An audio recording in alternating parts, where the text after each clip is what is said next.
I'm trying a slightly different setup today just to see if the noise from the laptop is fainter. We'll find out when I play this back and listen to it and see what's going on.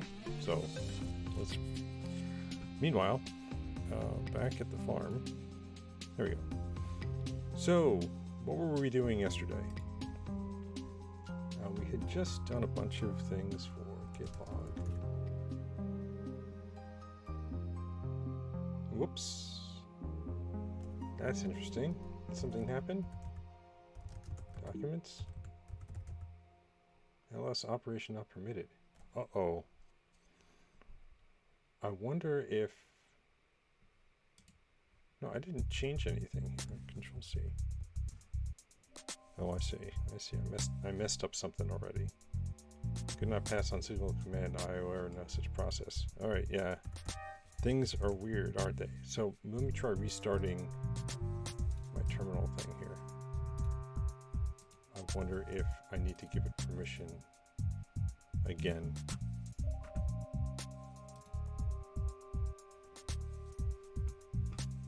Alright, and I don't have it set up. So that's fun. So yeah, I shouldn't have done this. I should have waited before switching this over just to make sure things were going to work. But of course they're not going to work. So bear with me just for a minute while I reconfigure my keyboard. I'm using a different keyboard. Modifier keys, here we go. Caps lock should do control. Okay. All right. So now if I pull up a window, there we go. I can say ls documents. And documents dev kilo ed. Yes, okay, so now it works. But I've lost all of my configuration that I was using. So we like that 100. And then we like this over here. And we're going to run cargo watch on this. Dev kilo cargo watch, clipping build. And then we had another window that we were just using for testing the editor and wrapping. Right? We had 60 wide. Okay. I think we're back. Most of the way, anyway. Shrishak, hello! You can tell I'm a professional streamer because I have everything ready to go as soon as the stream starts. Okay, so what were we going to do today? We were going to look at refactoring how configuration works. Right now, we have this config builder, which has strings and values. These are values. No manual entry for that. I don't know what that means. Display is a string. Okay. So, and the way we read the values is kind of awkward. Right? I wrote a little thing called reconfig parameter, but that's just a gets the table, which in this case is the display table. It converts it from result to an option. It then gets the key. It does this so that we can return an option if it fails, option none if it fails. We would then get the key, which in this case is line numbers, and in the other case is soft wrap. Yep. It then has to clone the value, convert it to a string, and then the into string returns a result, so we convert that into an option using OK. So it's a little awkward for that. But then we also have all of these things here. And it would be nice if we could say in our options, right now we have pub new options. I would like to do, say, a from. Maybe it goes with this. Well, the idea is I want to say, from string for line numbers, which does the conversion here, and then we can just say, let line num config equals, if we read the config parameter, then we just say LNO into, this is line number.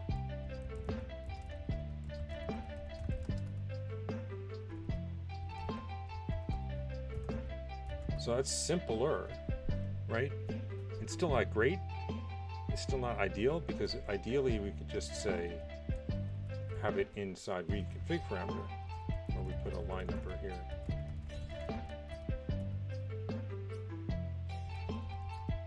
Right, and then we do this.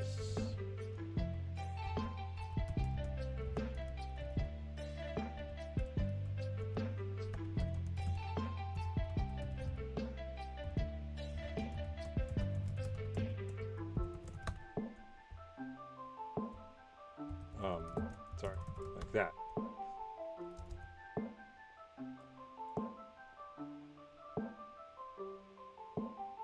And then that we would get back a line numbers because it would be an into for that. So let's see if we can make this happen. And then the same thing with soft wrap. So let soft wrap. Soft wrap is just going to be read config parameter. Cool. Oh no, soft wrap should also have a type, right? Display wrap. Config, display, soft wrap. That way it's not just a generic bool. It's either wraps, or it scrolls. Right? And then that gets rid of this.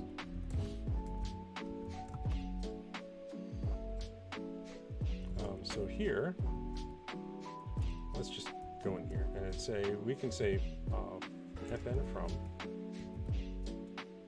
s string line numbers, and we can say match s.stir absolute line numbers. I guess I could have just copy pasted what we had before. Absolute relative, and then off is going to be if it's something that's not recognized. Right. And I guess we could also make it report errors. It could be like an error, something like that, so that we could actually report an error to the user, but not right now. And then here, we'll change this to display wrap, and display wrap will also have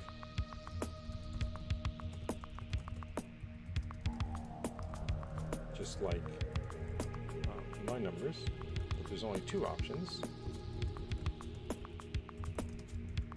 Soft.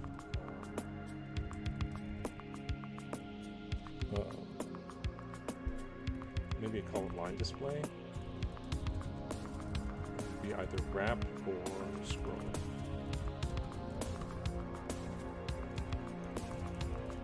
I changed it from display wrap because I wanted it to be wrap, and I didn't want to have display wrap : wrap. And then we can also implement the from for this. Put it up here. And for the numbers, just change it to display. And this is going to be either wrap or anything else, and it will be scroll.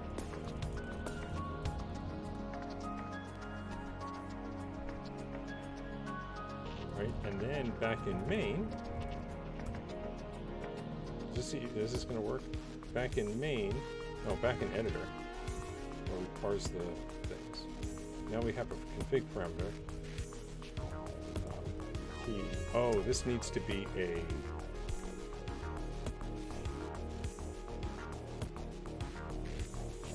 is there a from string type? I don't know.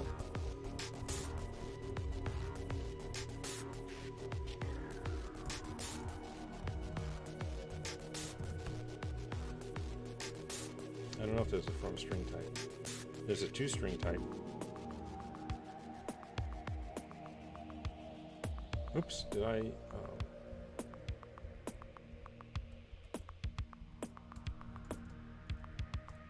See at the beginning. What did I mess up here? Oh, display wrap doesn't exist. It's line display, like that. But what did I do? I messed something up here. Oh, here.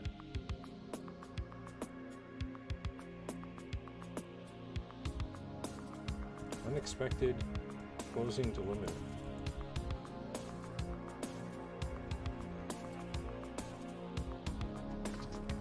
I can't do it this way. Oh, because I missed this stuff. Okay. So the reason this fails is a function with a similar name exists.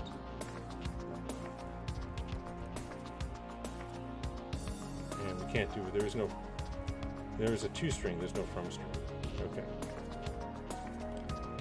But so we would have to implement for options, then we would have to implement a trait that these guys implement. Pub trait option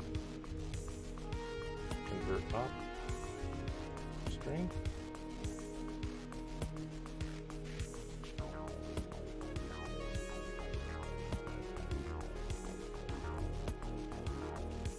And it's just a, can you make empty traits? It's just a tag trait. You can convert op string.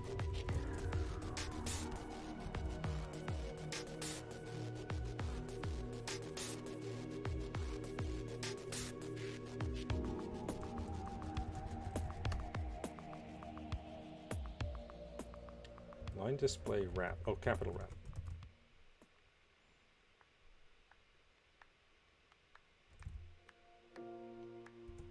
Okay. Okay, right. Now we have to change all of these things.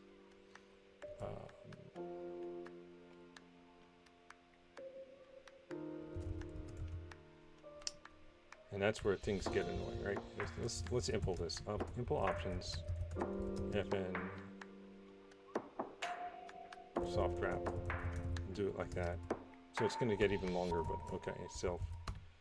And then we'll just say return soft wrap equals self soft wrap is equal to line display wrap. And then all of these just change to this. That's what I meant by it's getting longer. There's 2 more characters being added to it.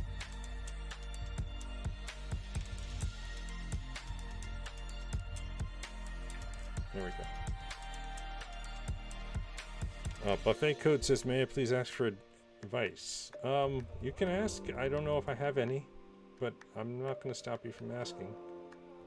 Unless you become a spammer, in which case I will take the appropriate action. Oh, this needs to be a bool.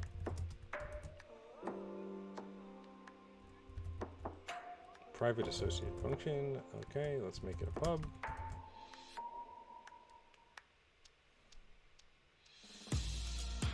And then this is line numbers, or line display, right? No, line numbers is correct. The trait options convert is not implemented in line numbers. Right, okay, so now all we have to do is implement it. And that's easy to do because convert op to string is just an empty trait. We can say impl convert op to string for line numbers. And we can also do it for this line display. And now it doesn't like it because expected option line numbers found to be new option.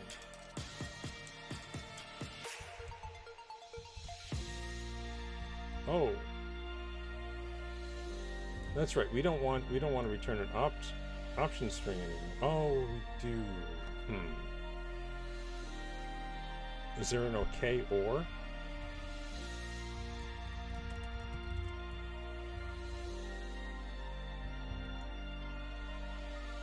OK or default? There is, well, I mean, it didn't blow up on that.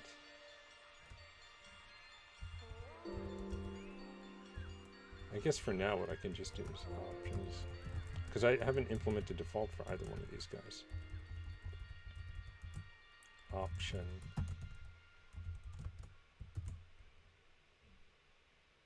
Right, and now we have to say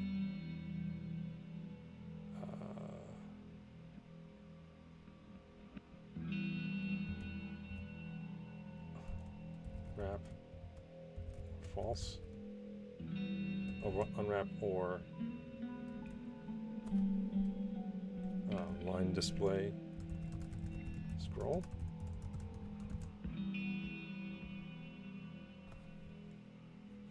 And now it's an option.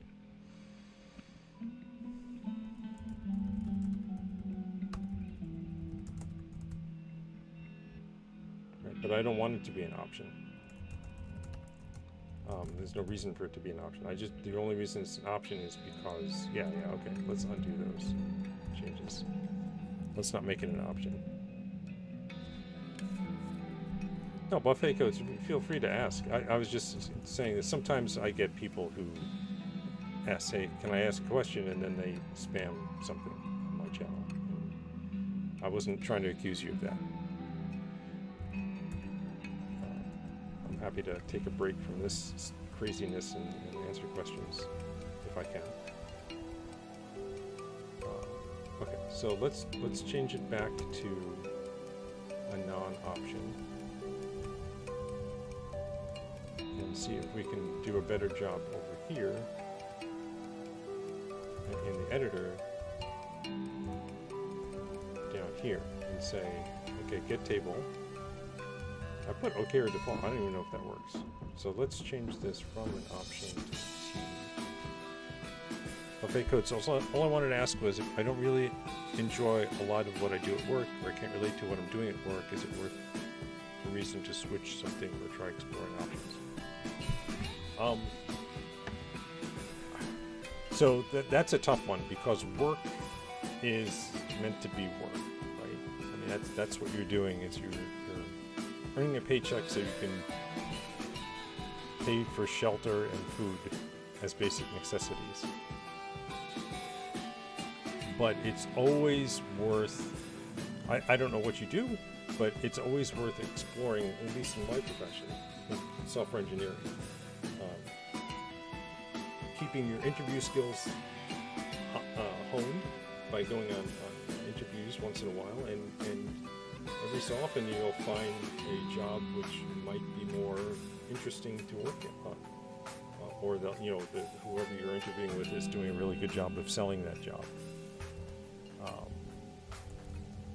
I would say, if you're not enjoying it, see what else is available. But I'm not one of the people who quit before I have the next job, if you know what I mean.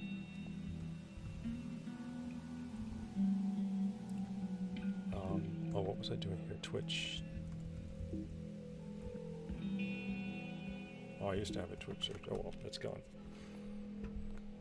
You do AI at work? Oh,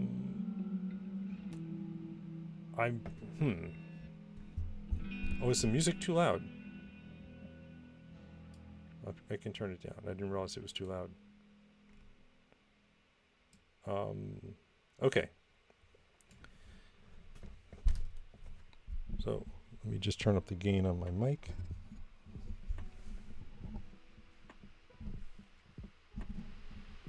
There we go. Hopefully that's a little bit better.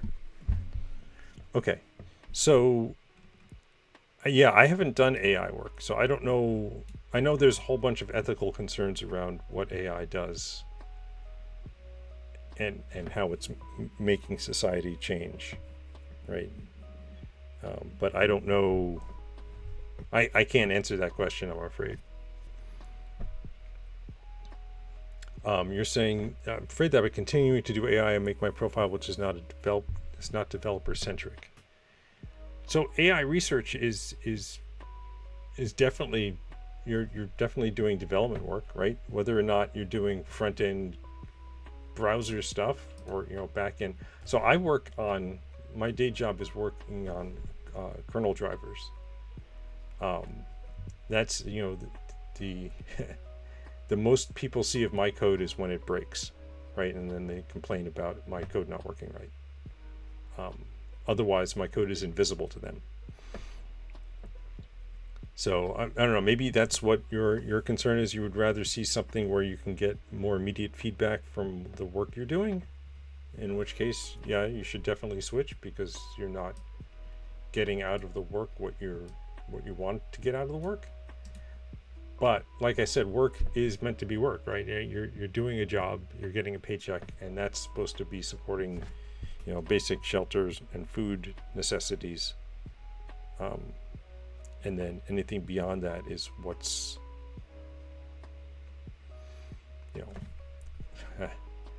those are, I don't want to say those are bonus things. Bonus features are entertainment, but I mean, because you need entertainment in your life too. So,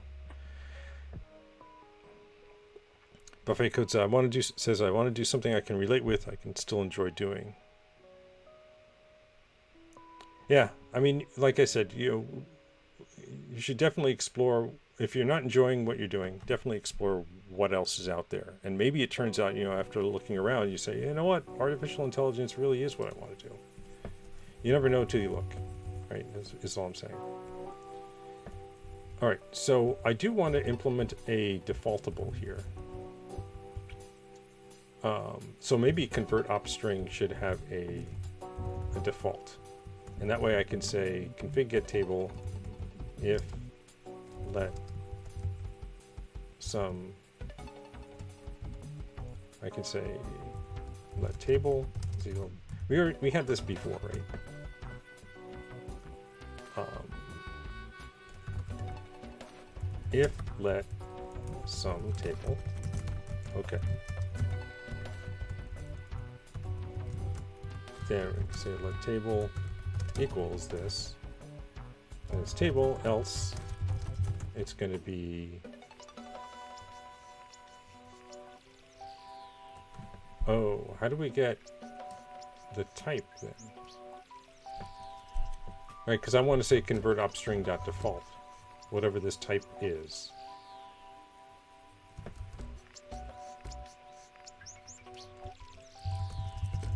Can I do that?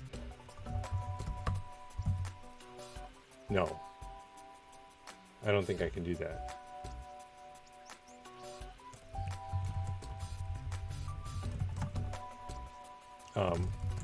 I don't think traits can have, I think traits have to have selves, right?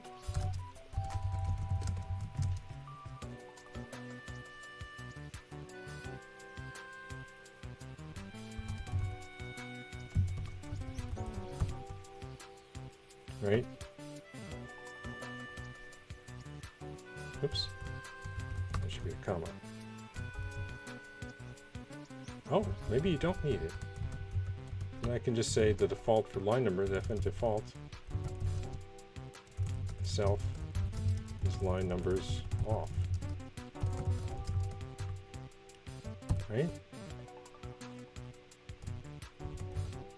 Oops. And then we can do the same thing here for display. I thought it needed a self. I guess it doesn't. And it's a line display. Scroll.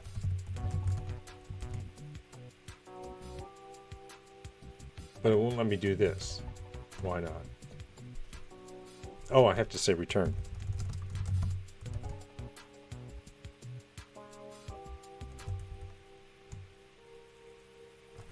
Oh yeah, okay. So I think we're there, and then we just say let value is equal to table.get key. Oops.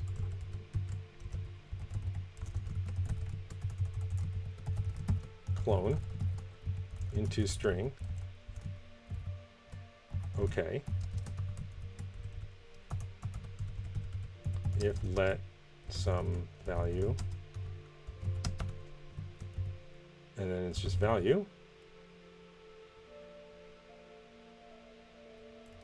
into or t default. Is that it? No. Oh, I don't want to do this. Right? I just want to return it. Oh, it doesn't, now it doesn't like into string. Option not found in value. Oh, do I have to okay it here?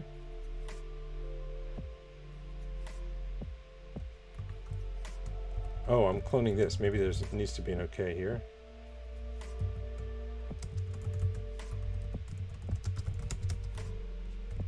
And it says value, else return T default, semicolon, and then we can say if let some value equals value dot clone into string. Now, what type is value? Let's see. It's unknown.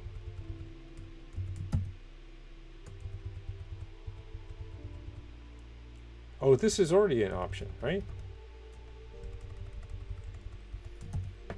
Yeah, that's a value, so that returns a value. So now this value is a value. And this is a string, and then we can into it. Okay. Nope, we can't into it.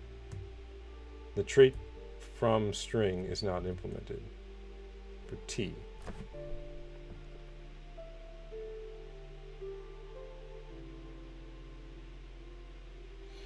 I mean, it definitely is. It just doesn't know it from this trait here. So maybe that also needs to be part of the traits, right? Buffet code says, what does into do? So into allows us to use a automatic conversion. So I have implemented here, you can see from string for line numbers.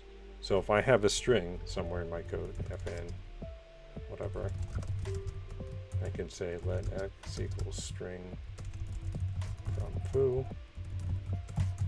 right? And x is a string. Then I can say let line number equals x dot into, and then line numbers is line numbers, and x dot into, it automatically figures out based on what the type is on the left hand side which from code to call. So even though I wrote from, you get into for free.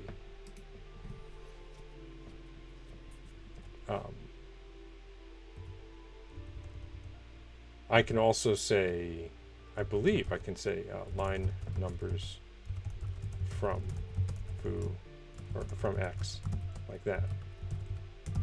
Yeah. So I can either do x dot into, which converts x that way, or I can say line numbers from x, which converts x that way.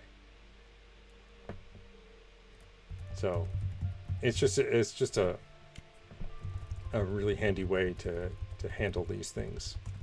If I have another function here, fn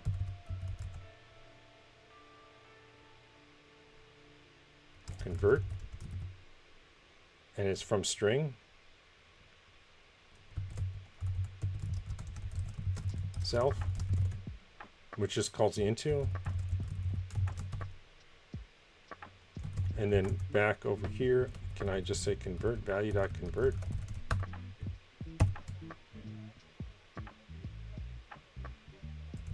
No, self doesn't have a size known at compile time.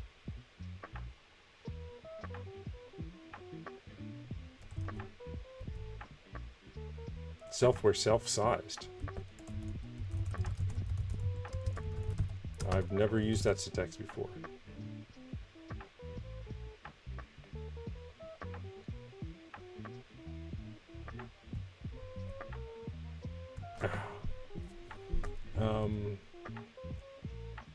I was really hoping that we could do this. Yeah, that buffet code said that's so rusty. So I'm not thinking about this the right way, because I want to be able to convert. I can get the default value, and I want to be able to convert a value from a string. So I need to be able to tell this convert op string that this implements a from string.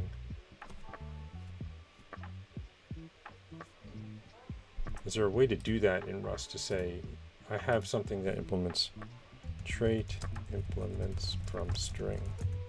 I'm not sure if that's how to implement it. I know how to implement a trait. Is there a way to implement from? Just work, damn it. Yeah, this is borrow checking issue. This is not the issue I'm having. Right? what I want to be able to do is have this trait know that we got something that can be converted from a string.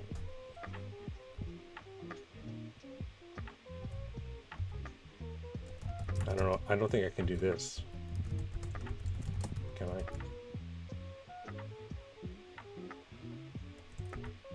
This is an associated function, not a method. Oh, did I forget the self? Oh, I did. Oh. So I have to say convert opt string convert value.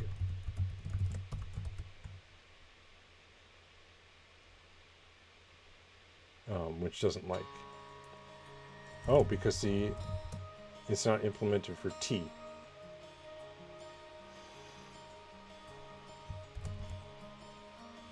I think I can do value convert if I put a self in here, right?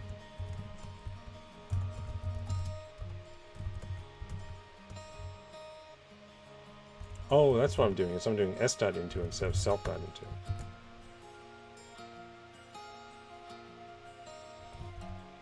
From self is not implemented for self.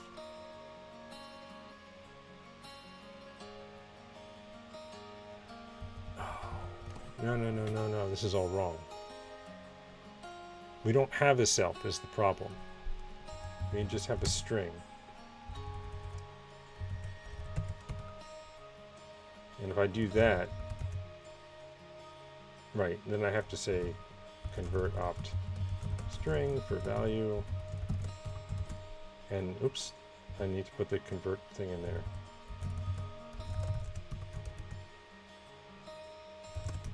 T-convert?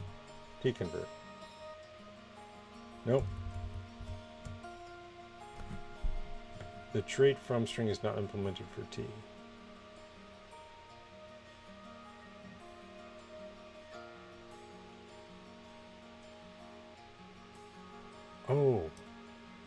Oh, I see. But that means I wouldn't need to do that convert thing, right? I can just say convert opt string is also this and also from string. Right? Okay, now it doesn't give me any errors, but we probably can do it a different way now, right? We can say value. Now we can do the value into, and we don't need the convert. Right? We don't need any of this.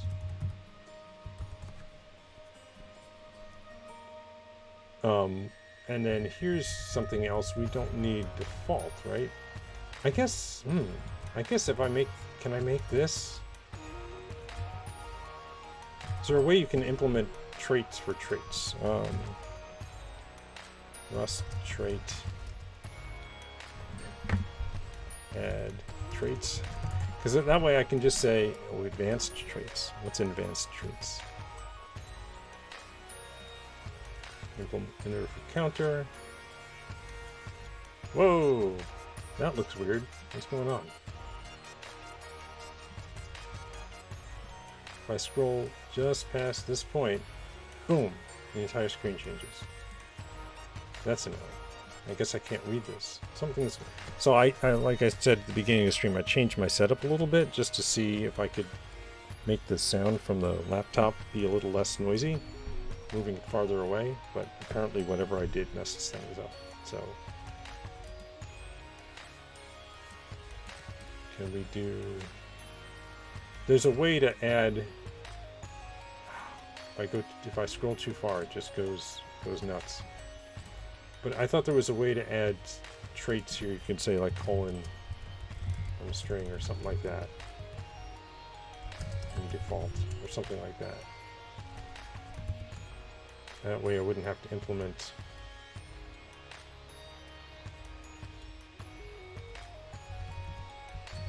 I can just do this.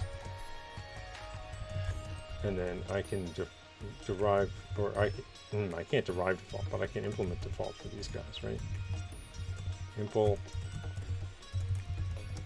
default for line numbers. Fn default. Self is just line numbers off. Right? Oops. Like that.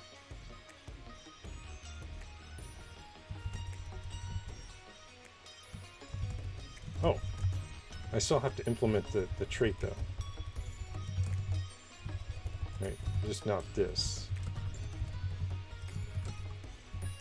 Impl default line display.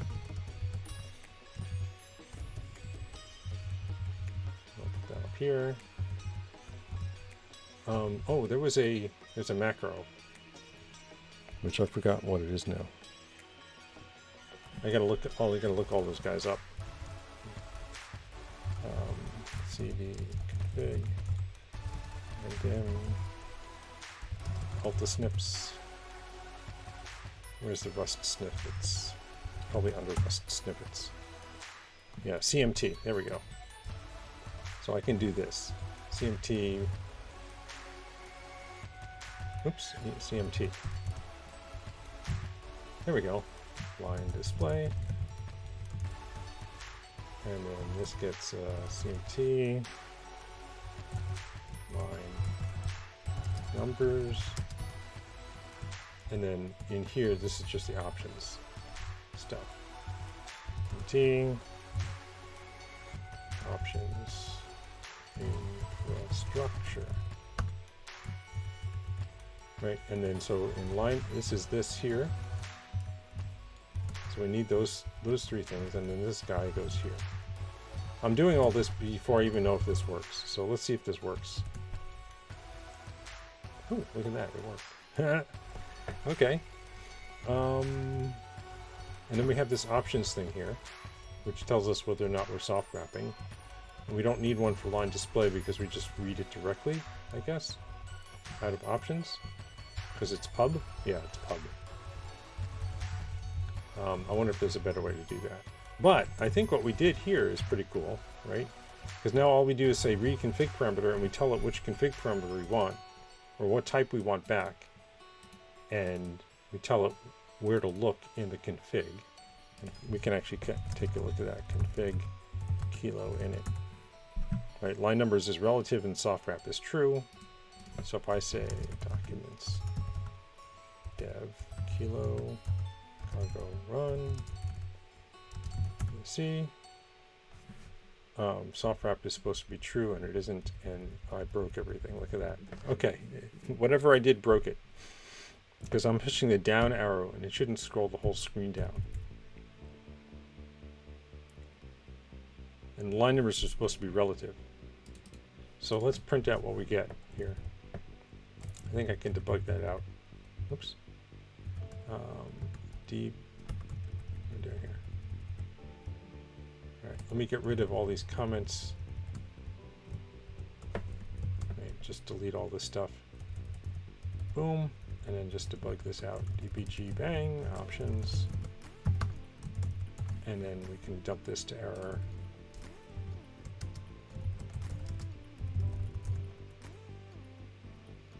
Ooh, it failed right away.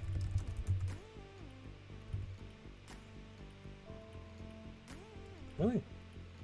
Oh, cat error. Options. Oh, I forgot to implement debug for it. Copy clone and debug.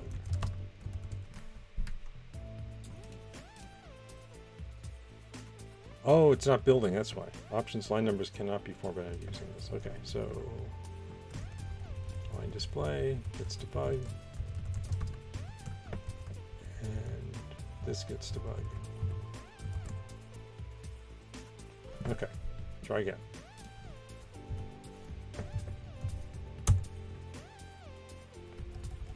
Quit. Lines are absolute and soft wrap is scroll. So it's not able to parse the string properly.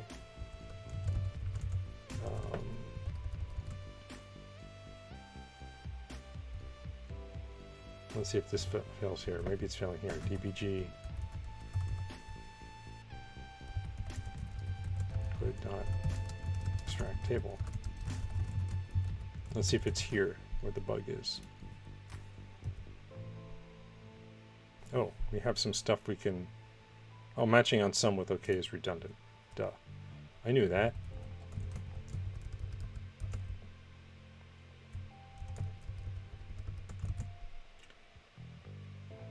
Oh wait, that's not going to work.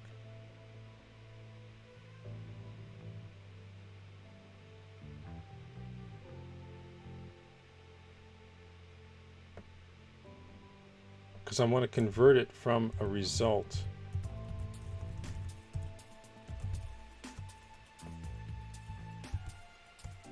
All right, then what's the right answer there? Of let OK table. Oh, okay. Yeah, let's do that. And we can ignore the error result.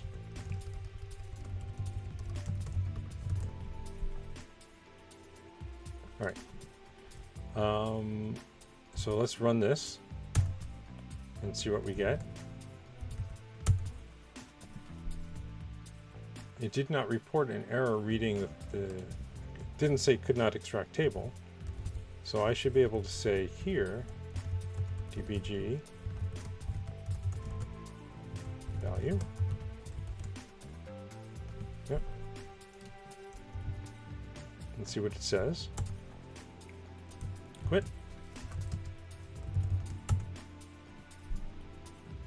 It's saying relative and it's saying true for the values. And then we say value into, right? Let result is equal to value into. And we're going to debug that out and then return.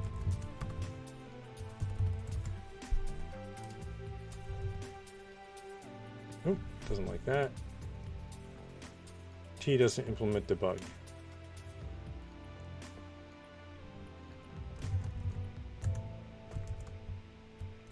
Okay, so we can change that, right? We can say default plus debug. Ooh, why is that not green? Core format debug. Okay. Quit. So absolute and scroll. And I have relative and wrap. So it's not converting it right.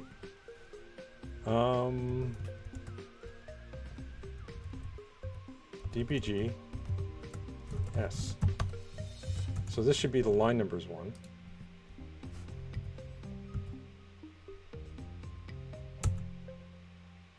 Quit. It says relative. Oh, oh, that's why. I put absolute here. Nobody saw that. And then, oh, I have true. Right. I have true instead of wrap. Okay, so let's fix that.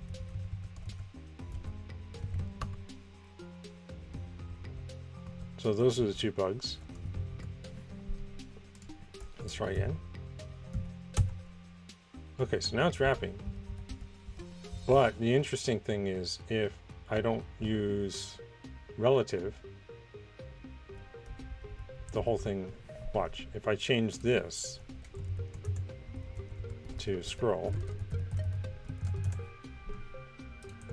and now I run this, if I push the down arrow, it scrolls the whole screen. And I think I know why. It was in our code that recalculates this self cursor.y.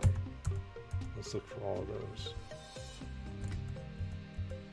And we should only adjust it. Here it is. We should only adjust it if we are doing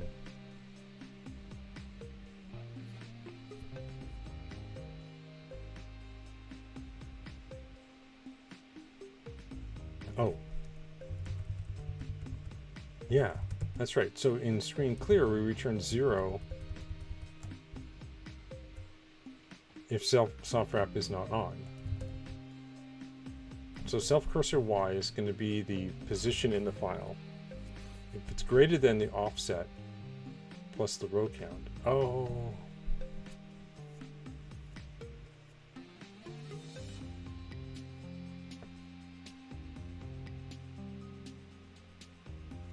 So it shouldn't return 0, it should return the screen height.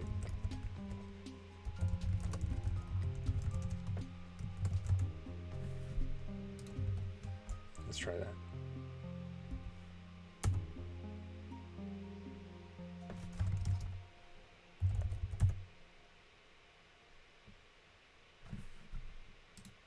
Oh. Self height. There we go.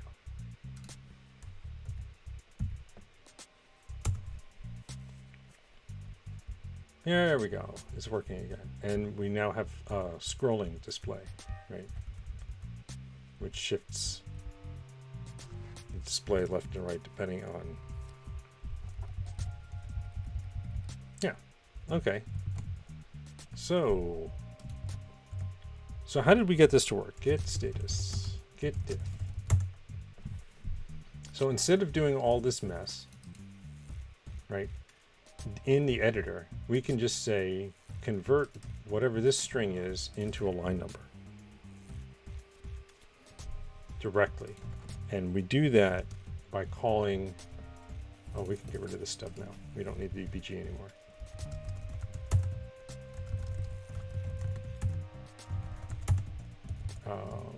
And that's in that one, and then, oops. Enter to RS, DBG.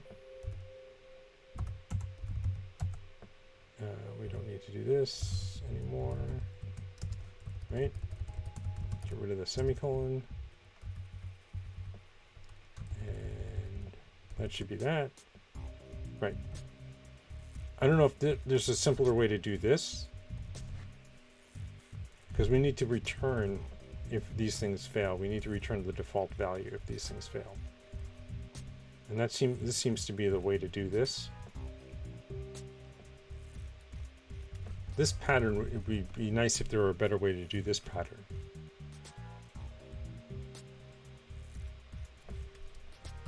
Right, if there were a way to say table.get key or return t.default.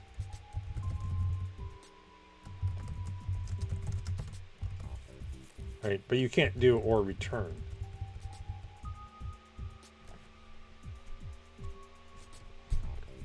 Right. Buffet Code says learning a lot from the stream. Oh, good, because I am too. I've just learned how to do this properly. I mean, I knew conceptually how it needed to be done, but until you actually sit down and try it. Okay, so the way this works is we implement a convert trait, and the convert trait says it has to be from string, has to implement default. We can remove the debug now, but I'll leave it in. And that way we can do a from string on this, we can do a default on it, and we can debug it out if we need to. Buffet Code says, by the way, isn't it too early for you? No, for my time zone is US Eastern, so it's 7:30 a.m. So that's not too early. I normally get up at 5:40 so I can feed the cats before they start getting grumpy. So yeah. No, it's definitely not too early for me.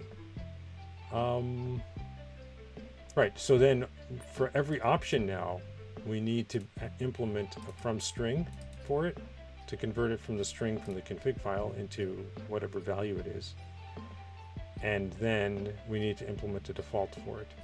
I remember reading recently Rust default enum. There's a new derived default for enum, not only struct. There's a way how to implement default for enum. Well, you know how to do it directly, but you can't derive default because which one is the default? And I thought the most... Is it 1.62? Everywhere I go, I miss Rust enums. Yeah, I thought there was something here. Oh, the syntax here? Yeah, this just means this trait has to, whatever implements this trait has to have something that includes these three traits as well. So this is Rust's way of doing inheritance. It doesn't do proper object-oriented inheritance, but you can inherit traits into other traits.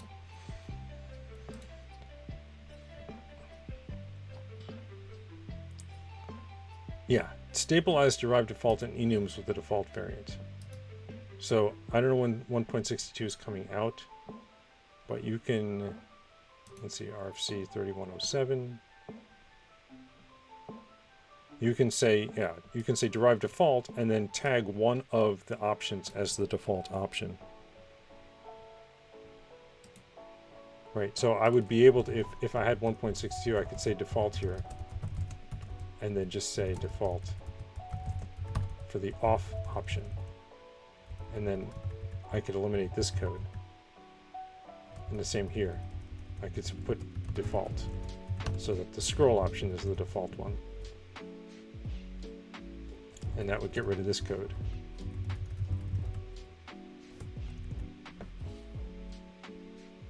Right? Which would be neat. So maybe when we get to 1.62, what version am I on? I'm way behind. I'm on 158. Okay, I should update and break everything. Get diff. All right, so we were able to convert this into a single line, convert this into a single line. We have the reconfig parameter, which is now longer, unfortunately, because it used to be a single line, broken up. But I think it makes sense this way, right? We say if we can get the table, then great. Otherwise, we just say default. If we get the value, that's great. We'll use the value. Otherwise, we'll use the default.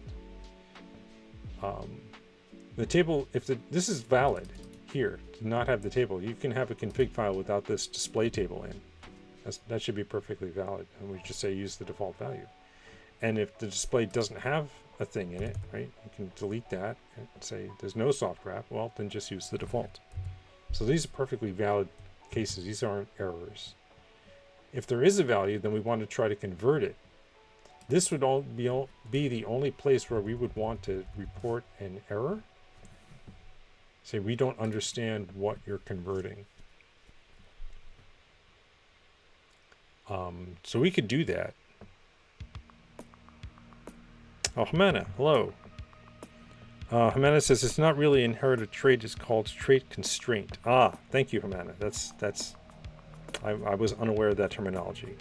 Requiring any trait that implement all the other ones too. Yeah. Buffet Code says, can you do some refactoring there? Return type is always T default and else, so maybe just have a lambda function there and call it for these three conditions.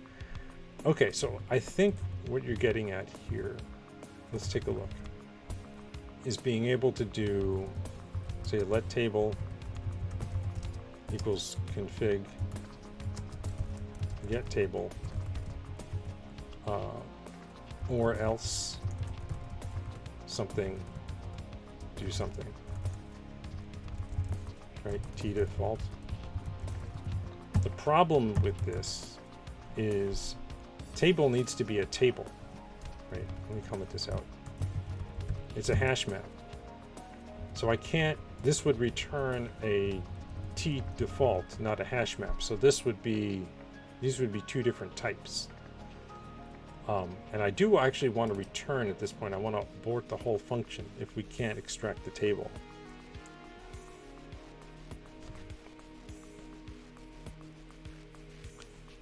So maybe there is a way to do this, but I don't know it.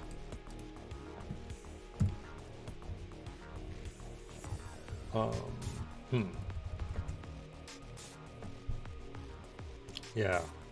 And I can't just say return here, because this is going to return from the closure, not return from the function.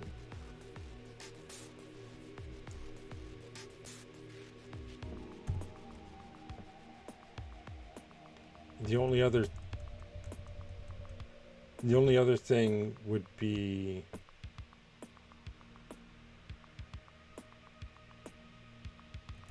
if there was a then. Is there a then on result?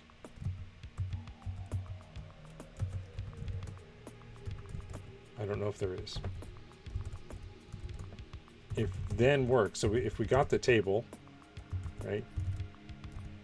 I don't know if this is going to work. And then we can say T got key.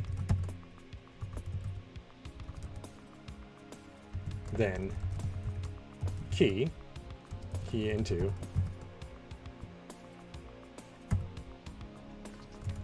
or else something T default. Who knows if this is going to work? We got to do that. We got to do this. We got to do this. Maybe there is no then. On result. Rust result. And let's just hope this scroll doesn't blow up like.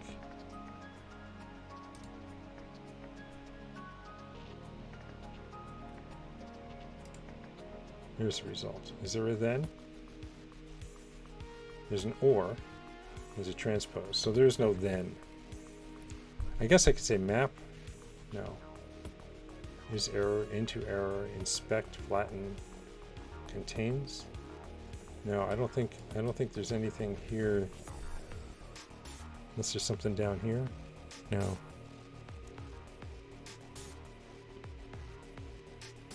This is the or else case where we can put in the closure. Is there a case where I can put in a closure if it works? I don't see anything. That's the expect. That'll just blow up the code if it fails. Yeah, I don't know. I don't know if there's a way to do this. Say, okay, if it worked, then call this closure.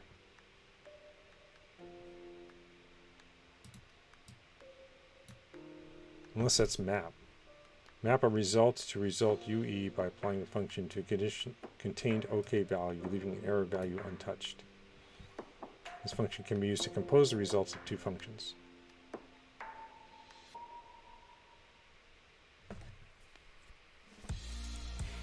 Buffet Code says the earlier one was easier to read and understand. Yeah, I mean, maybe we can map, right? If I do a map here, that still doesn't, I don't know what this is going to do. It blows up. Oh, mismatch closing delimiter. Or do I need to wrap this whole thing in a...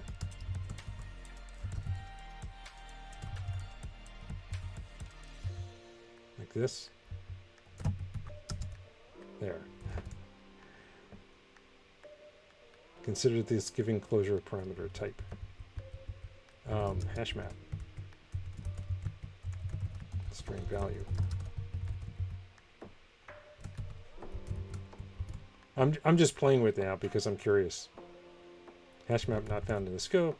Use standard collections. Hash map. And value not found in the scope, and that comes out of config, right?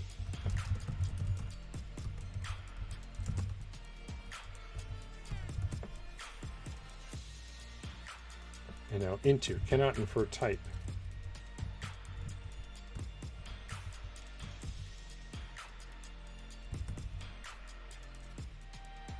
Right, this was supposed to be this into down here. I mean, it seems like we're getting close. What type is K? K is a value. Oh, I have to into string it. Clone into string.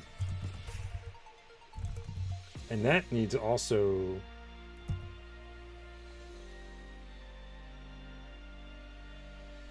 to be able to convert a result.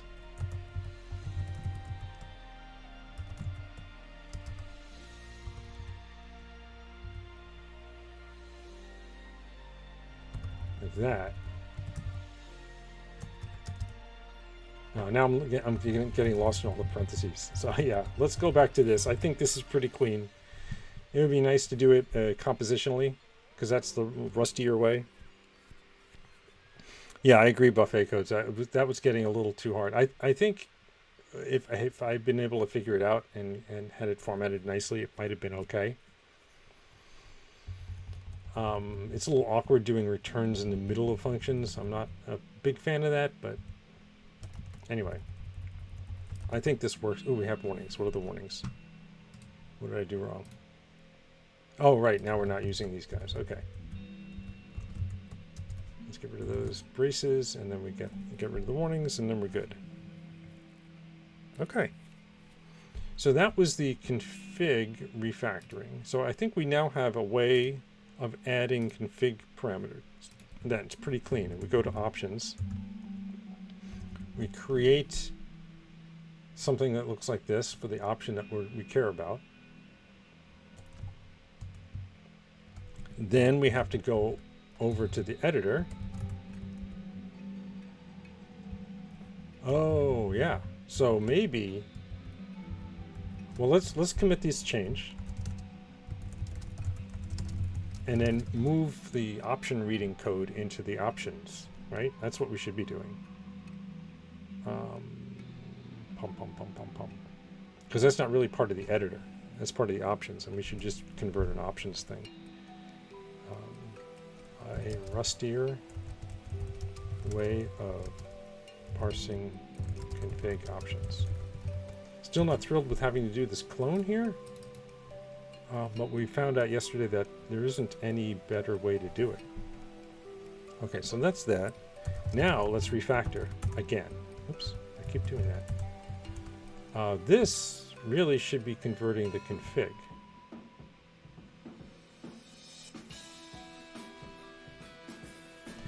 GitHub URL, sure. Right over here. Oh, this is the commits, but I can just copy this link. Copy link address. Yep, I'll just throw that in chat, and then we can work on converting this thing. I think what we want to do actually is implement a conversion for options, right? Options infrastructure. So if we do this, let's first do this. Put this here. And then move these into an options new config like this, right? And that returns this information. So we can say pub find new config is a config, and it returns a self,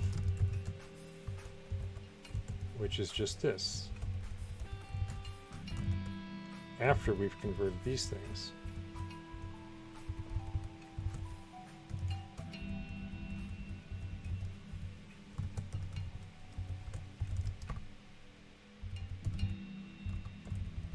Right? And then we can make read config parameter part of this.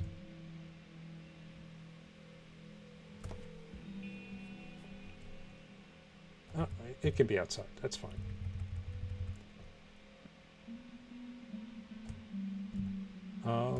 Is that all we need to do?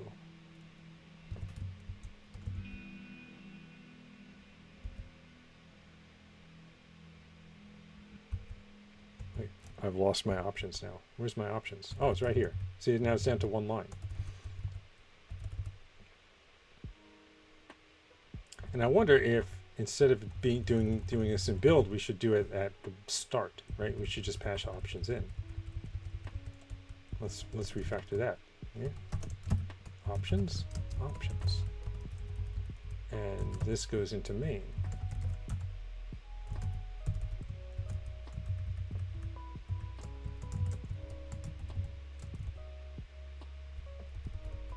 Oh.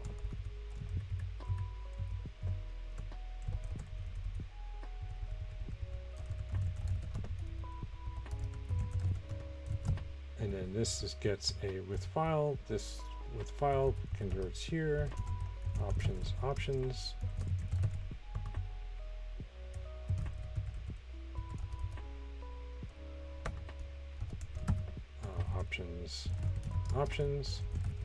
Right? Let's see if this works. What blows up here? Oh, we don't have config. Okay, so in our editor, we no longer need config, but we do need it here. I'm going to put it here because I think I want to move line numbers and line display into their own thing. Got to pass that in, right? Oh no. It's not config, it's called options.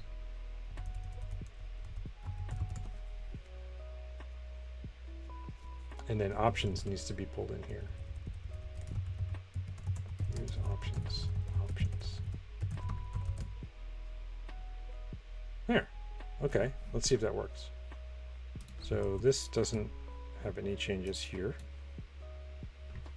Buffet code says, do you have any tests yet? I do not have any tests. Unfortunately, I do not have any tests. I do have the thing running tests, but you can see there's 0 tests and there's 0 doc tests. And the reason is because A, I'm super lazy, and B, we were doing a port directly from this C code, which didn't have tests. So, but it's mostly the lazy thing. If I rewrote kilo ed in Rust, I would want to do testing. Although, how do you test it? It was a question I had yesterday. How do you test that, like, these characters came out at this part of the screen? How do you test that? I guess you could test to see if you're generating the right escape sequences.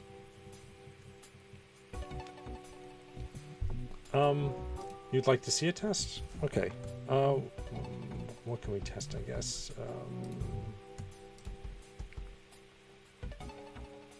I don't know, what would be a quick and easy test to make?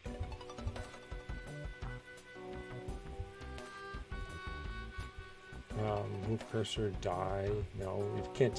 What function can we test? We can test current row len, maybe. Yeah, the problem is we have to set up the whole editor. I guess we could test, yeah, we could test current row len, right? With an empty test. Let's do that. Use super star test. First row is empty. That's pretty simple, right? We can just say let ed is equal to editor. Oh, we have to pass in options. I wonder if I can do an default options.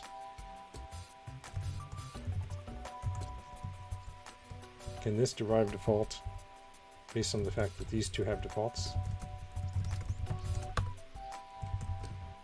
Right, because the way we create an editor is either new with options or with file. And I just want to say new options default. And then we can say ed current row len is 0, right?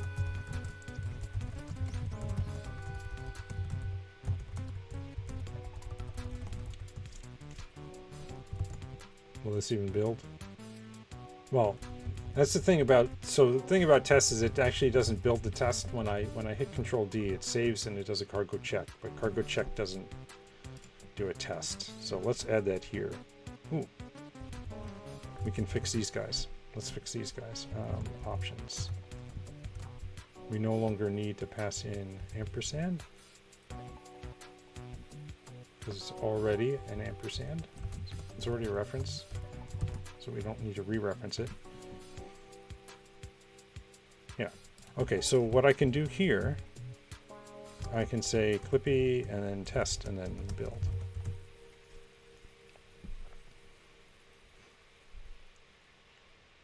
Ah, look at that. Okay, current row len is returning a result. So editor. Let's take a look at that. Expect unable to get current row len. If I save that and we come over here, method not found. Oh, expect failed to create editor.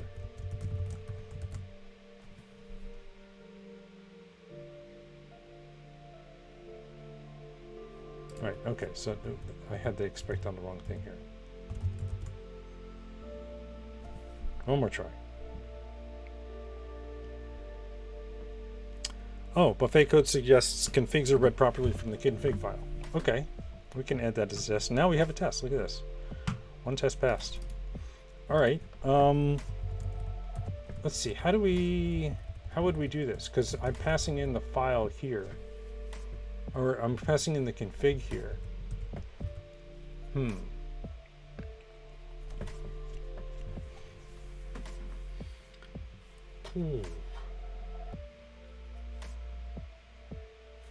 Let's take a look at in main how it reads this file. We get a config builder. Oh, add source.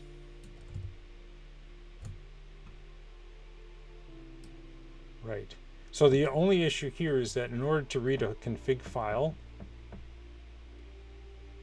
we would need a test file. And that would...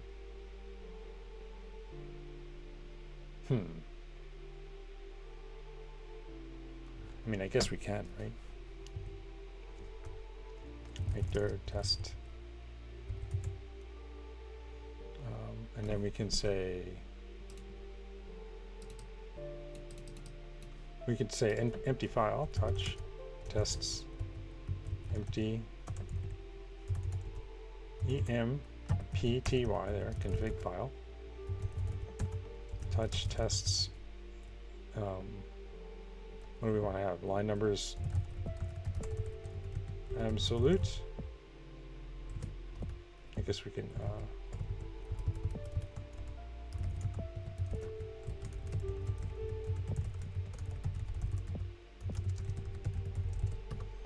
and maybe we can say nvim tests. Oh, I want to do something that's not the default, right?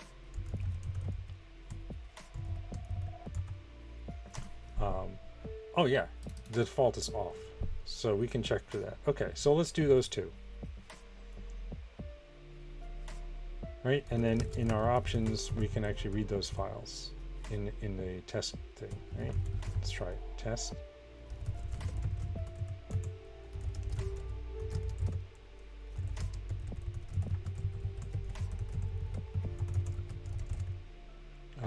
And config reads empty file, and it just results in the defaults. So we can say, oh, right, we have to grab this stuff here.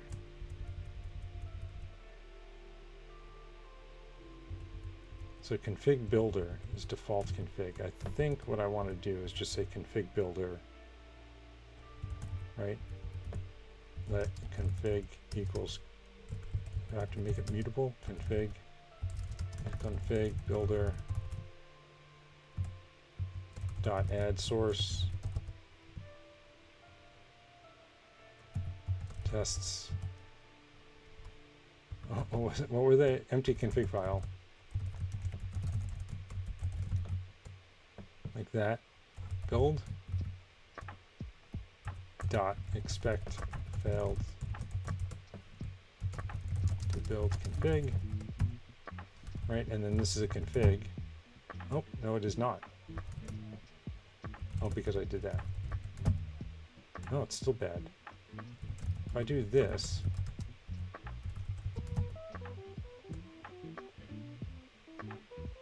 huh?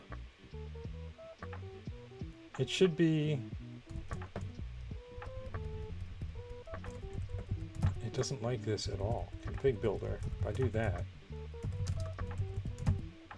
yeah, it's a config builder, right? And then I should be able to, and it returns config builder here, and I should be able to just add source.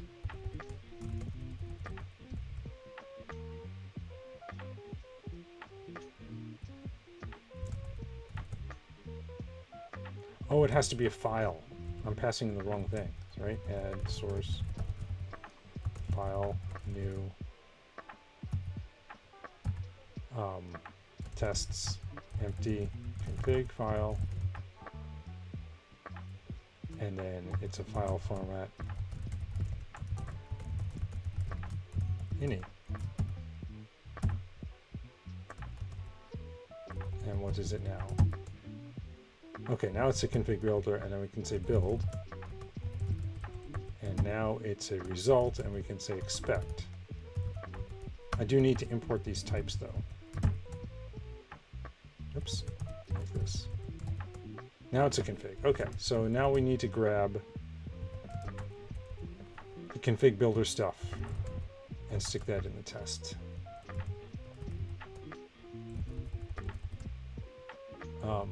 I might not need all of these.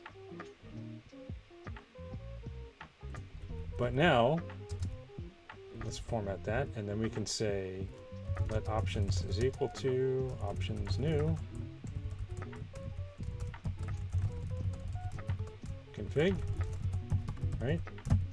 It's an options, and we can insert EQ that we have the default options. Options dot line, I forget what they are. Lines is line numbers off. Actually, let's make it wrong relative so that we can see it fail. And then soft wrap. What's the default for soft wrap? I've already forgotten. Scroll.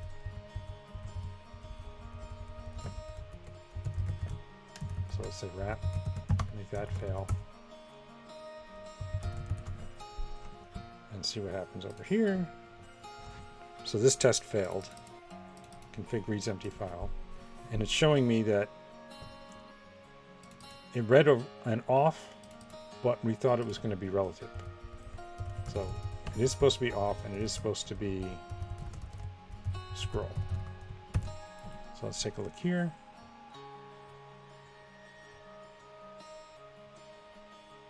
Yeah, and now the test passes. Oh, buffet codes. I'm sorry, I got wrapped up in doing this. You said you can leave off the thing, leave off the config stuff. But yeah, no, this was kind of neat. We can get rid of this.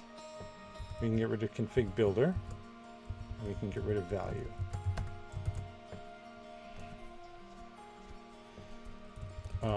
And I do want to do, since I created the other file, right? Let's do that one. This one should be easy because all we have to do is copy paste this test. Config can set absolute line numbers. What was the file name? Line numbers absolute.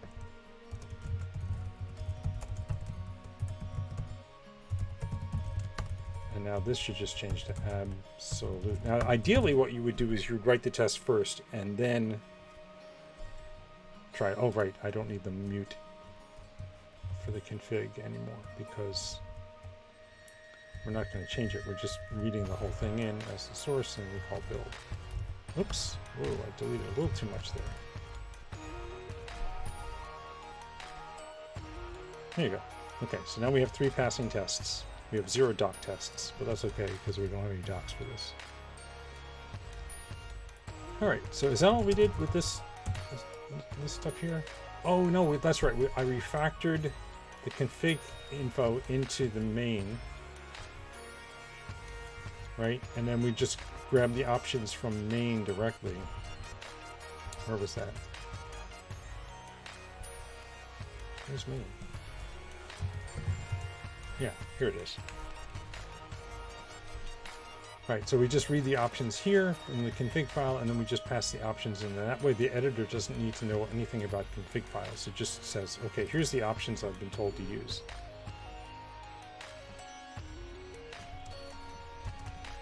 So git add source and tests, right? Git commit -m refactor options out of editor. Sorry, config file,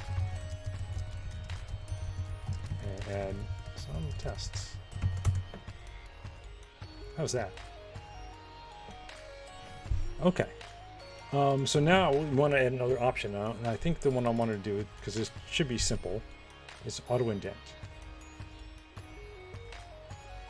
When starting a new line, indent it to the same level as the previous. Yeah, so now Buffet says, yay, finally need a few tests. So what we can do is we can write a test for the config option first, right? So if I hit return here and the auto indent is highlighted, it should put the cursor there. Sorry, if the auto indent is enabled. So let's write a test. options, right? Config can set auto-indent. So I'll do this, right? And we don't need to assert both, but we can say auto-indent is indentation automatic, right? And we change this file here, auto-indent. So we'll have it in the config file say on or off, and then we can say automatic or none. What would be good words to use there? I think it's just on and off in Vim, right? Oh, it's set auto indent or set no auto indent. Indent on. Yeah, on and off. Okay, let's just use on and off.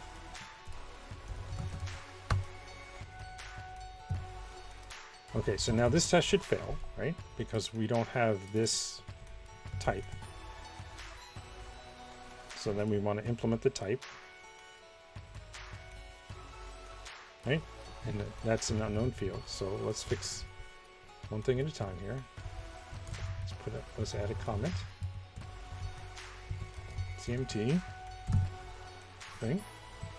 Auto indentation. So now this is going to be a pub enum indentation. It's going to be on and off. All right, so now we added that type. That should fix this first bug. And now we need to add an auto indent field.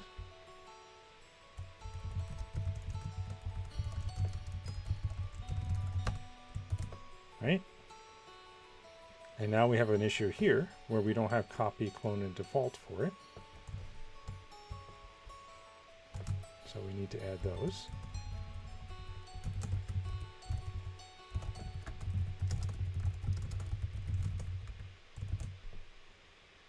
Oh, we can't do default, right? We have to impl default. Okay. So self is missing auto indent. So we need to add it here. Let's change this to lines while we're at it, so we don't need this colon thing here. And we can just say let auto indent read config parameter indentation config display indent. Let's say auto indent. Is that going to stay on one line? It will. Look at that. Okay, now indentation doesn't implement this trait. Okay, so let's implement that trait for it.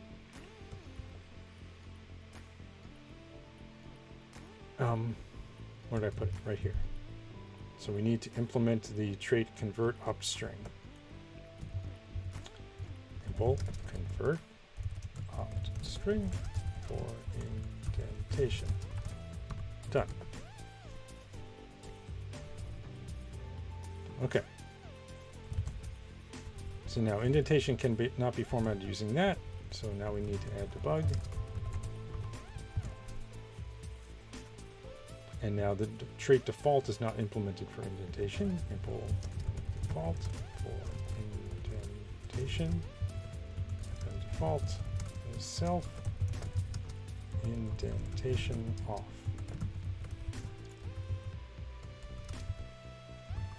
Okay. And now we don't have from string. So let's implement that. Impl from string for indentation from s string to, oh, this should be self, right? Match s as stir on indentation on, and everything else is Indentation off. I should actually use default here, right? And that one. Right? Okay.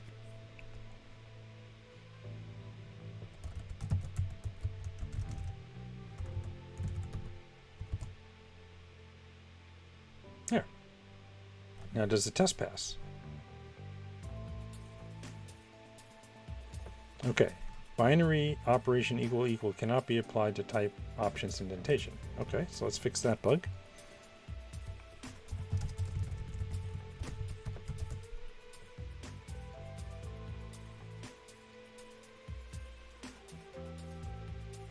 And now it doesn't read it, right? Failed to build config configuration file is not found. Okay. So that's easy to add, right? Cat greater than tests auto-indent on. Let's just display auto-indent on. Here, and now the test passes. Mana says you can use indentation default there. Okay, let's do that. So I should be able to do that here also, right?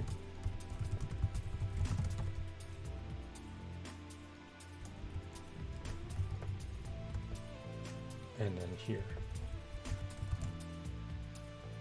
Yes, perfect. Thank you, Mana. Buffet Code says you had auto-indent somewhere. Did you mean auto_indent? Oh, yeah, I should. Yeah, you're right. We should definitely be consistent. So let's change it to auto_. And this test should now fail because I need to update the test.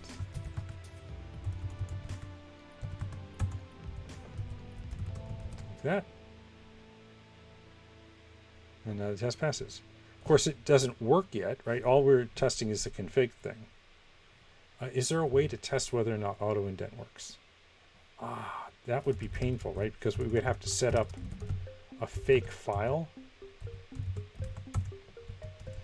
Down here, we'd have to say editor new from string or something like that, and then have the cursor be positioned somewhere, and then insert a new line, and then verify that the correct number of spaces got inserted.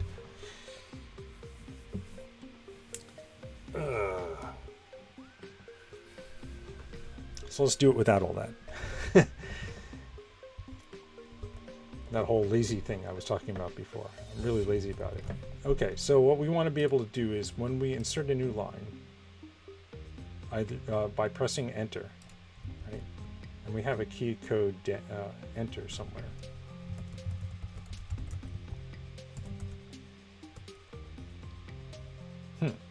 This is for prompt. Here's key code enter, insert new line. So in insert new line, when we insert the next line, we want to set cursor X to the correct location, but we also want the new row to have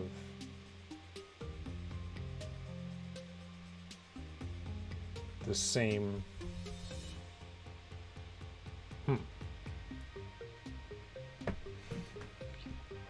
Cluna says, hey uncle. Hello Cluna, how are you? 1293, what happened to 1293? I'm just curious now. It's a common year starting on Thursday. Did you know it was starting on Thursday? I'm asking because Cluna's name ends in 1293. So, events. Ordinances of justice are enacted in 1293. All right, I'm getting distracted. Where are we? So if we're at the beginning of the line, we're going to insert a new row. If we're not at the beginning of the line, we're going to split the current row and insert the new row there. But we want to indent based on the current indentation. Buffet Code says, that's too much curiosity. No such thing. Dude, no such thing. All right, so what we can do is we need to see in self rows row what the current indentation level is, and then indent from there.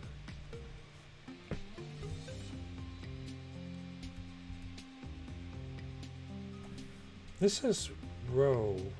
cursor X is, oh, that's if the cursor's at the beginning of the line, right? Cursor X is 0, and we hit return, we're actually inserting the new line above the line that we're going to go to. If we're in the middle of the line somewhere, then we're inserting a new line after the line we were on.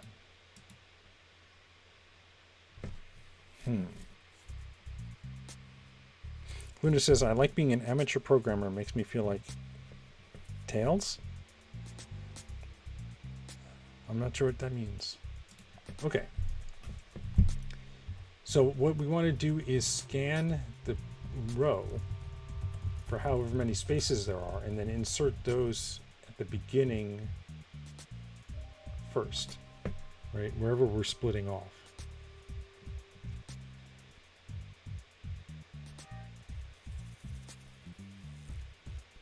But only in this second case here. Oh, Tails from Sonic. I gotcha. Thank you.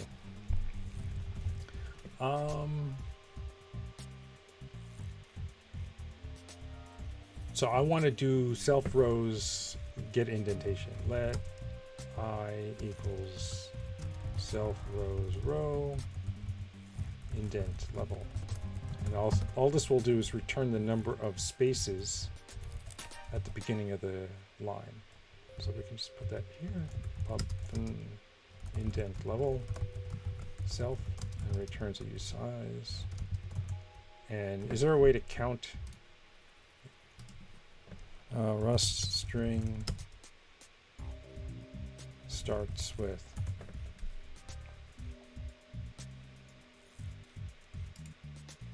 is there a the heck? I assumed it was Rust, and then I clicked on it, and it was the least Rust-like thing I've ever seen. Is there a way we can get the prefix?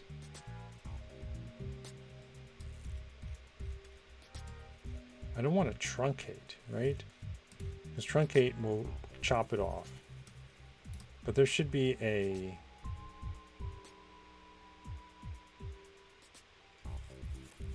And I don't... I was thinking, well, what are we really doing? Do we want to loop over each character until we find the first non-space character? Buffet Code says, gotta leave for work. Okay, thanks for stopping by. I appreciate it.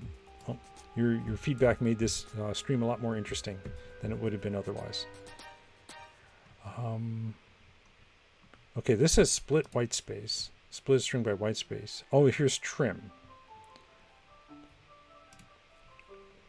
Returns a string slice with the leading white space removed, but it doesn't actually trim it, right?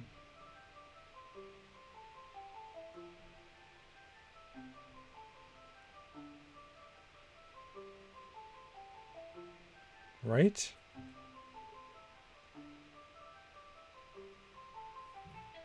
Boom says, how are you, Uncle? Been catching up with Mom? You making a joke on the fact that I'm using a family name as a username? String start matches. Returns a slice string with all the prefixes that match a pattern repeatedly removed.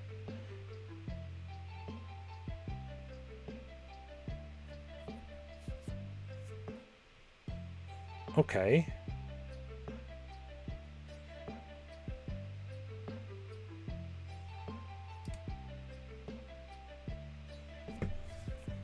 But it doesn't actually trim, right? So I can say,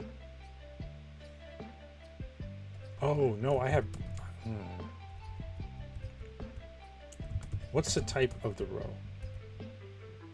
Oh, it is a string, okay. So I can say let x equals self dot chars dot trim start matches, and we can use a pattern of space dot len, and that's a usize. And then we can just return x minus, no, self chars len minus that.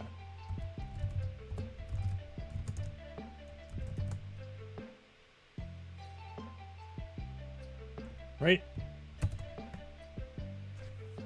Mana says that I can see there's a starts with. Yeah, but is that, I think a starts with is just a specific thing to start with, not starts with a pattern, right? It does say pattern. Oh yeah, but if I just put a single space in there, and if it starts with a space, then it'll just return true whether or not it starts with a space. I want to figure out how much of it there is. Yeah, this is that error is fine because we haven't gotten there yet. So let's get there. So here's indent level, and then so I want to do is new row. New row is a string, right? So I should be able to say string. Can I create a string of, oh, I can do a format, right? Format bang.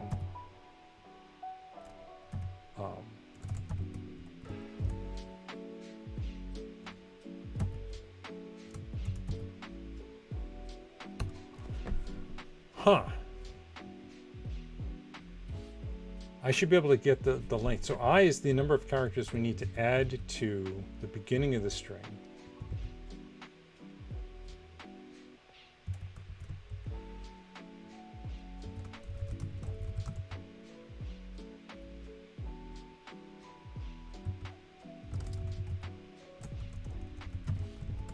And then that.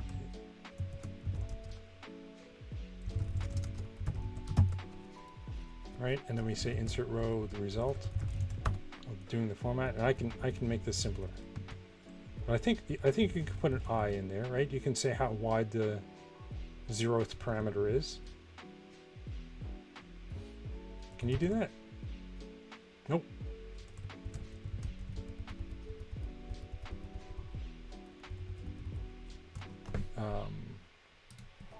Rust string format. Programmatic width.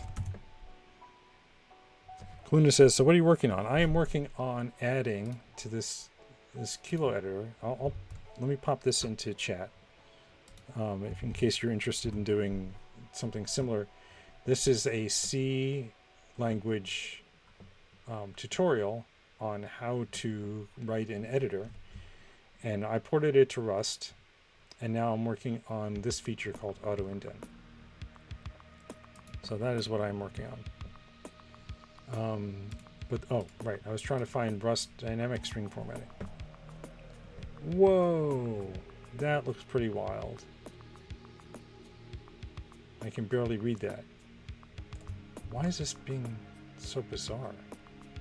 Let me try starting, this is Chrome. Let me try starting Safari and see if Safari works any better or behaves any better. Because this is just weird. Copy, paste. Yeah, that looks a little bit better. Okay, go YU. But yeah, so, oh, right, so that's that, but I want to be able to put a dynamic, yeah. Oh, it's :0 with dollar sign? What's the dollar sign for? Let's go over here. So it's :0I, maybe? Dollar sign? It says width equals 10 here.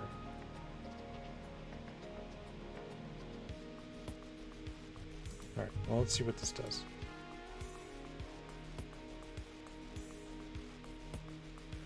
Well, I mean, built. Let's see what happens. Okay, so now if I go partway through here and I hit return. Ah, so it did work. So it put the thing here, but it put the cursor there. See how it auto-indented. So now the cursor needs to be at position I.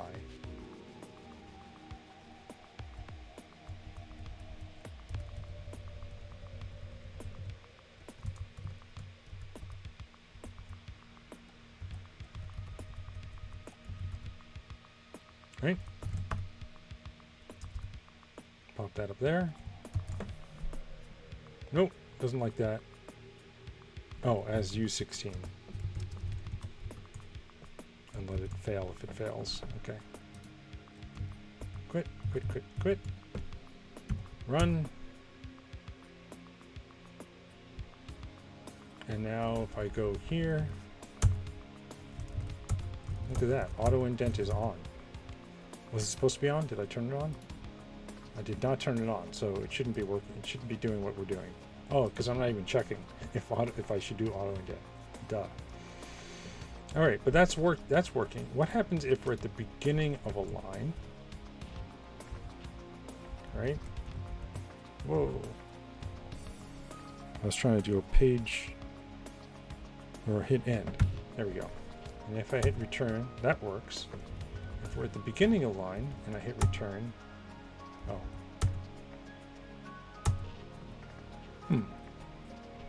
I guess that's what it's supposed to do.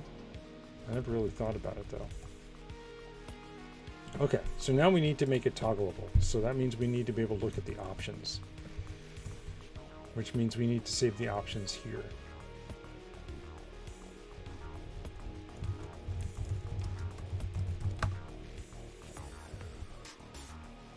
Which means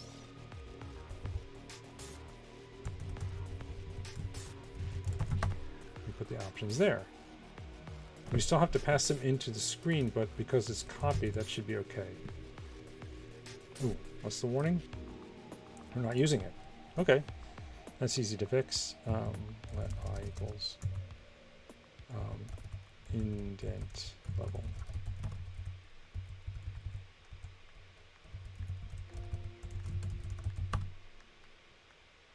Okay, and then this is just indent level. And now we need to see if we need to do any of that. If options dot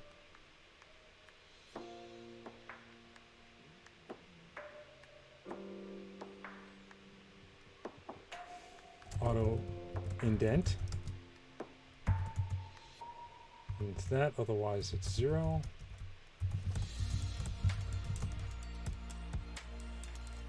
Right, and then indent level will be 0 here. That'll be the same result, so that'll just do all the right things. So it's going to do a little extra work if auto indent's off, but that's okay. That'll just be a 0 length string here. I wonder if we could just put the format directly in, or if that will give us heartburn.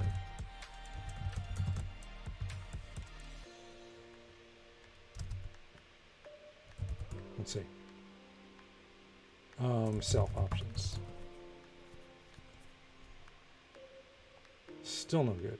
Expected bool found. Oh, indentation on.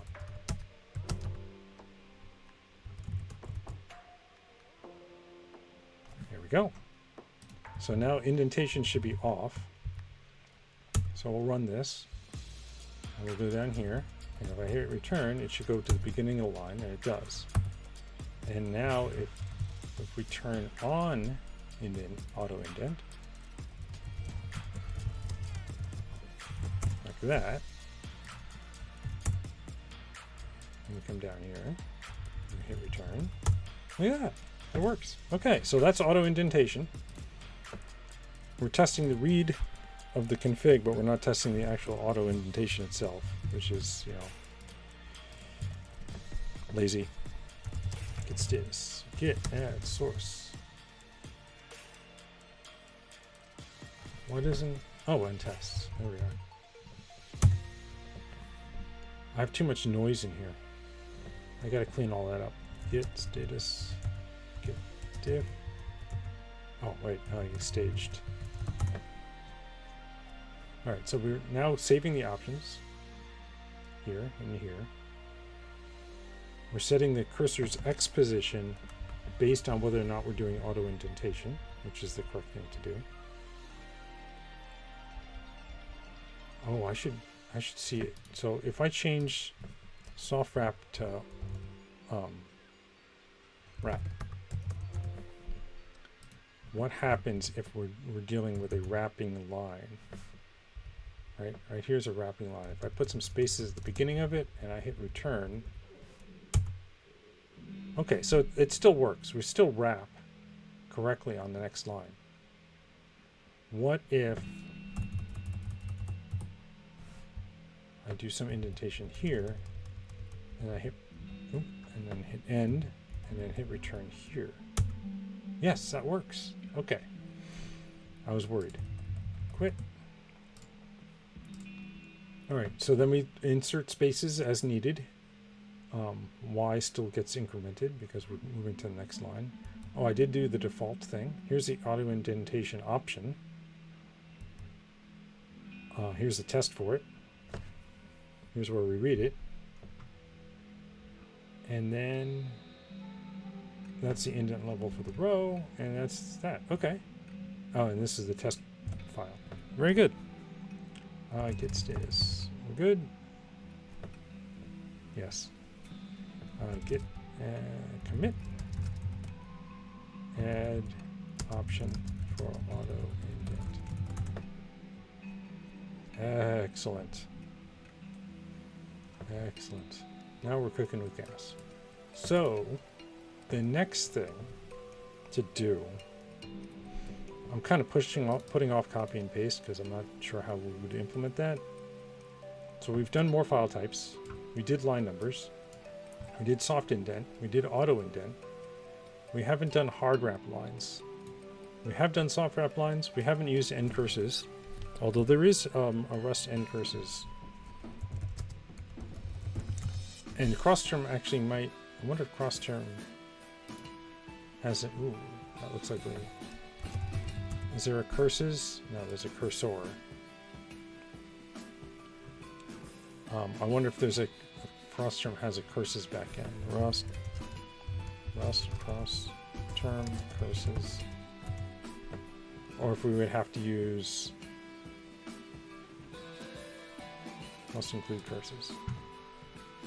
Cross term versus pan curses. Awesome Rust libhunt.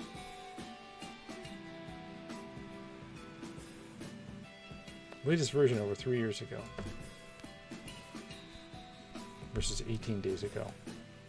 So I don't know how much, or maybe we could take this on as a project, right?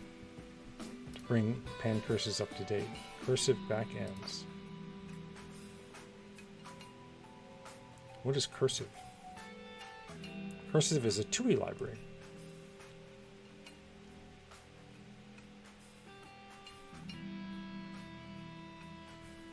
Oh, I see. So it can use cross term as a backend, or it could use end curses or pan curses. I wonder if we should port this.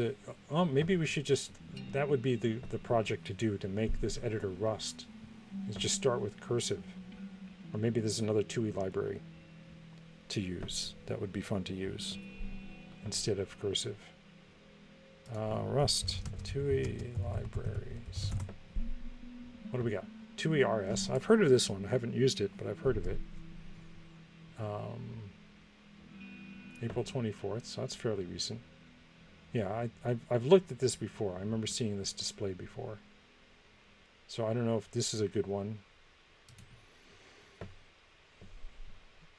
And there's a TUI library as opposed to TUI RS.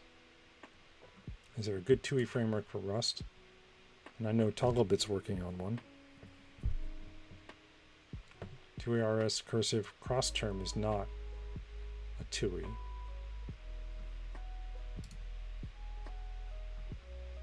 There's no RE TUI yet, is there? Rust in TUI. Building command line interface in Rust. Ooh. So this is just using TUI. Okay. So maybe using TUI RS or cursive would be a good way to port. Right? It would be a good way to port this to be more rusty. I'm pretty happy with the way the options stuff turned out, although I think it probably could be made even better. There could be a generic option trait that converts strings into values.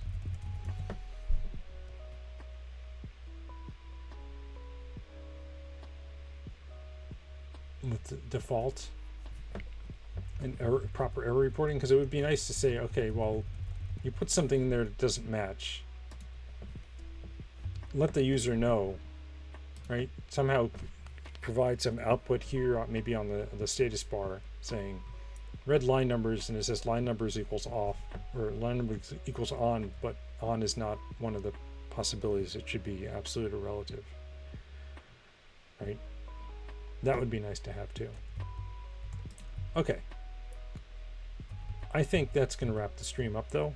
How long have I been streaming? Almost 2 hours. That's just about my limit. So tomorrow, let's work on one of these other things. Copy paste, I don't know. We did config file. What's modal editing? Oh, Vim. Yeah. Multiple buffers would be nice. Multiple buffers would be nice. So maybe one of those two. Hard wrap lines and multiple buffers. I think those are the only, other than the copy and paste. Yeah. And then there's other tutorials like this, and that was also interesting, right? Because you go here, list of similar tutorials. I wanted to do the OS.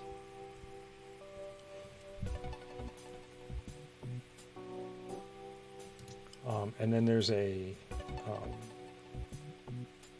not here, but there was another project-based learning. Yeah. All of these things that we could do. Let's code a TCP/IP stack. Wow, that sounds like fun. And then there's Rust over here somewhere. What the heck is it? PHP, Ruby, Rust. Simple web app. There's write an OS again. Build a browser engine. Microservice. Too many linked lists. Yeah, here's the writing a Rust roguelike. Is that different to brackets? Yeah, this is different to brackets version of it. Neat. Another roguelike. Single player application and NES emulator. A simulation of evolution using neural network and genetic algorithms. These are already in Rust. So it'd be nice to take one from C. Writing a shell in C. I don't want to do that because JT's already doing the new shell. And that's going to be much better than whatever I do. Chip 8. Everybody does chip 8, right? All right. Hash table. Let's port that to Rust. All it is use include, use standard collections hash map. Okay. Bootloader. Linux container. What's a Linux container? Your connection is not private. All right. And write a C compiler. Can we write a C compiler in Rust? Actually, I do want to take one of my projects has been to write the locks interpreter, and I do need to get fix the last failing test in that. Dev crafting interpreters Dart. So we do have one last test that's failing, just this one here. So maybe that'll be tomorrow. So it's either going to be the editor tomorrow, or it's going to be. I've already lost my editor now. Where is it? Here it is. Yeah. It's either going to be doing a couple more of these things. Come on. There we go. Hard wrapping lines. Maybe copy and paste if I can think of a good way to do it. And then maybe next week we'll finally finish locks. That'll be that. All right. Well, that wraps things up. Thanks for watching, everyone. I hope you enjoyed. I certainly had a good time. And I will see you in the next stream. Take care.